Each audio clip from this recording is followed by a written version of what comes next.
बहुत गर्मी है, गर्मी से बुरा हाल हो गया है। गर्मी ऊपर से टेंशन, कभी कुछ कभी कुछ, कभी बच्चों का टेस्ट, कभी कुछ, कभी जॉब ख़त्म। कितनी तनाव हो गए हैं, ऊपर से गर्मी से वो डबल हो गया है।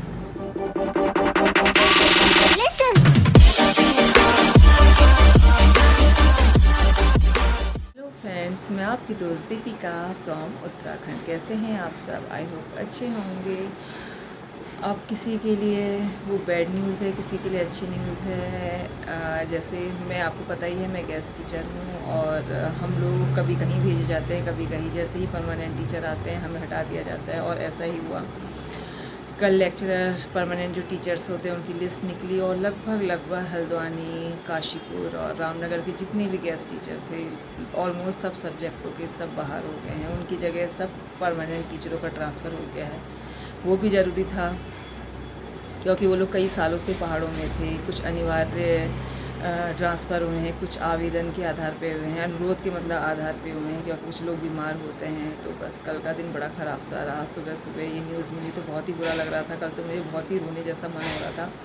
फिर ये लगा, पहले से ही पता था कि हमें वहाँ रखा जाता है जहाँ बच्चों को टीचर की आवश्यकता होती है, और परमानेंट टीचर्स नहीं रखे जाते हैं। लेकिन आसपास मुझे नहीं लग रहा कोई पोस्ट खाली। पता नहीं अब कहाँ जाऊँगी, कहाँ भेजा जाएगा, क्योंकि अब भी मेरे ख्याल से मेरिट वाइज ही होगा, क्योंकि इतने ज़्यादा गेस्ट टीचर हर सब्जेक्ट में बाहर हो गए हैं और सीटें कम हैं या बहुत दूर दूर हैं। तो मेरे लिए तो बहुत दूर जाना पॉसिबल भी नहीं होगा। मेरे बच्चे छोटे हैं, उनकी स्कूलिंग, उनकी स्टडी, और सास ससुर भी कोई यंग तो है नहीं। तो पता नहीं कहाँ जा पाऊँगी। मुझे लग रहा है कुछ दिन में भी अब हाउस वाइफ की तरह घर में ही बैठने वाली हूँ, पहले की तरह। तो खैर, कल तो स्कूल जाना ही है। न्यूज़ सर आएंगे, मुझे कार्य मुक्ति का लेटर मिलेगा, साइन करने होंगे। तो कल तो मैं 100% वीडियो बनाने वाली हूँ स्कूल में जाके। और मैंने बच्चों को जब बताया, उन्हें भी बहुत बुरा लगा। तो पैर लगा कि सच में स्टूडेंट्स हमें अच्छा मानते हैं। कुछ तो मतलब ऐसा करना चाहिए, ऐसे बच्चों को पढ़ाना चाहिए कि बच्चे हमें याद रखें। तो फिर अब कल जब जाऊंगी तो आप लोग इसके साथ थोड़ी सी स्कूल की वीडियो शेयर करूंगी। आज तो मैं आपको अपना संडे रूटीन ही शेयर करूंगी, क्योंकि ये वीडियो मेरे ख्याल से मंडे को आने वाली है। क्योंकि कल हरेले के टाइम पे 2 वीडियो बन गई थी, एक हरेले की और फिर हम नुमाइश में गए थे, वहाँ की बनी थी। तो मैंने कहा आपको मैं न्यूज़ देती हूँ कि मेरी जॉब फ़िलहाल के लिए कुछ समय के लिए छूट गई है। बहुत बुरा भी लग रहा है, लेकिन ये लग रहा है चलो यहाँ नहीं गई। और फिर वही होता है ना कि एकदम नए स्कूल में एडजस्ट करना, फिर नए बच्चे, थोड़ा समायोजन में टाइम लगता है। बच्चे भी हमारे आदी हो जाते हैं, न्यू बच्चे एकदम हिचकिचाएंगे, हमें भी थोड़ी हिचकिचाहट सी लगेगी। सबका नेचर अलग होता है, पता नहीं स्टाफ कैसा होगा, तो कितनी चीज़ें माइंड में घूमती हैं। खैर चलिए, वो भी एक मतलब क्या कहा, जीवन का नियम है, चेंजेस होते रहते हैं, वैसे हमारे भी होंगे। कितनी चीज़ें सहन करनी पड़ती है, एक चीज़ और सही।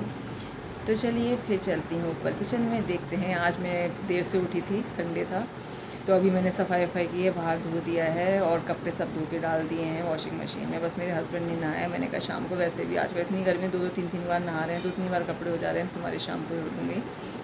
और किचन में मैं अभी नहीं गई हूँ, लगभग 10 हो गए हैं और अभी तक मुझे पता नहीं है कि खाने में क्या बन रहा है। तो चलिए मैं जाती हूँ अब किचन में। खाने में मम्मी जी ने बनाई है चैंस की दाल। अच्छी लगती है, उड़द की होती है। कभी कभी टेस्ट बदलते रहना चाहिए। और साथ में बनी है सूखे केले की सब्ज़ी बनी है, सूखी सब्ज़ी केले की, ये भी अच्छी लगती है। आलू भी मम्मी जी ने उबाले थे, लेकिन मैंने मना कर दिया। मैंने कहा बच्चे यही खा लेंगे। गर्मी से बुरा हाल है, चेहरे में 12 बज चुके हैं, हालत ख़राब हो गई है। ना लेटा जा रहा है, ना बैठा जा रहा है, कभी इधर डोल ले, कभी इधर, सारी कमरे तप रहे हैं। मैं लेट सोने की मैंने दिन में कोशिश करी, लेकिन मैं सो नहीं पाई। चिपचिपासी गर्मी, अजीब ही सा हो गया। 3 दिन से तो इतनी गर्मी हो रही है, पता नहीं बारिश क्यों नहीं हो रही है। चाय पी ली है, चाय पी के और गर्मी लग रही है। और बच्चों को तो भैया संडे के दिन भी चैन नहीं, कभी इधर डोल लें, कभी उधर डोल लें। आज का पेंटिंग चल रही, कभी कुछ चल रहा है, चीज़ पकौड़े जैसे खा रहे। मेरी नोटबुक ही प्लेन वाली मैंने दे दी है, इधर पोता पाती ऐसी चल रही है। और पेंटिंग करनी अभी आती थोड़ी ना है, बस रंग इधर से उधर, उधर से उधर, ये पोतने में लगी हुई है। ये देखिए, ये ऐसे बनाती है, ये है इसकी पेंटिंग। काला रंग, हरा रंग, लाल रंग, और ऐसे रंग कर देगी, एक के ऊपर एक के ऊपर, पता नहीं चलते। लाइट कलर का था तब पता नहीं रहता है। लेकिन फिर यह है कि धीरे धीरे करके ऐसे सीखेगी, इसलिए मैं मना नहीं करती हूँ। मैं कहती कर ले, जो करना है कर।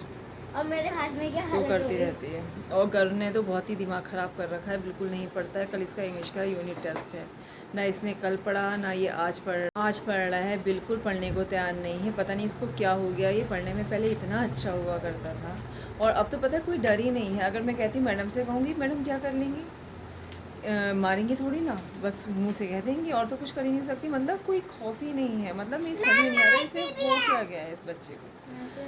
पूरा पता नहीं, या तो मोबाइल से इसका दिमाग में कुछ असर हो गया, मुझे तो ऐसे ही लग रहा है। हम सब परेशान रहते हैं इससे। मैं कहती हूँ 1-2 घंटा पढ़ ले, उसमें भी नहीं पढ़ता है।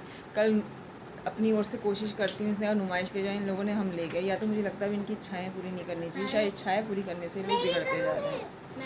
तो सब लोग सही कहते हैं कि बच्चे ना बिल्कुल अपढूत टाइप के हो जाते हैं, वो ये हो चुका है। बहुत इरिटेट करने लगा है।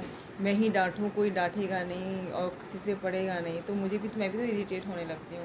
मतलब टेस्ट इसका है, टेंशन मुझे हो रही है कि ये पढ़ नहीं रहा है ना। इसने एक क्वेश्चन जो लिख के देखा ऊपर से इंग्लिश में, स्पेलिंगें भी इसे ढंग से नहीं आती हैं बहुत। और अभी भी मैं कह रही हूँ पढ़ ले, अभी मैं ये कर लेता ये वो कर लेता, मतलब इससे 1 घंटा नहीं पढ़ा जाता है इस बच्चे से। अब मैं यही सोच रही हूँ क्योंकि जॉब तो अब मेरी छूटी गई है और एकदम मेरी जॉब लगनी नहीं है, पता नहीं कब लगेगी, कहाँ लगेगी। अभी मैंने किसी से बात की तो पता चला 15 दिन में लिस्ट आएगी, जहाँ पता चलेगा जो कहाँ कहाँ पोस्टें खानी है, उसके बाद ही पता चल पाएगा। तो यानी 1 महीना तो पूरा है, जॉब नहीं लगनी है।